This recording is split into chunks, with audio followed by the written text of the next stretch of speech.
Ekipi i Pogradecit në volejboll për femra ka arritur një sukses historik duke fituar 2 trofe të rëndësishëm brenda një sezoni, Ligën Gjergj Kastrioti dhe Kupën e Shqipërisë. Ky është një moment i veçantë për sportin në qytet, pasi për herë të parë në historinë e klubit arrihet një rezultat i tillë. Kryetari i Bashkisë Pogradeci Ilir Xhakolli ka pritur në një takim ekipin dhe trajnerët Besnik Lisha dhe Sajmir Dragoi, të cilët i falenderoi për përkushtimin dhe emocionet që i kanë dhuruar qytetit me këto arritje. Bashkia do të bëjë një vendim këshilli që ekipi të shpallë deri i qytetit.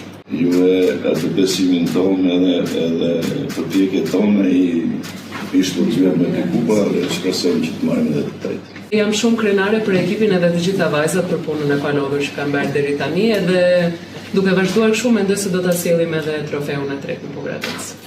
Ata një grup janë sinqerisht janë 13 bisha, sigur më ka zbajnë nën, edhe forca e Pogradecit është si nena 13 veta. Ne losim kanë bashkë.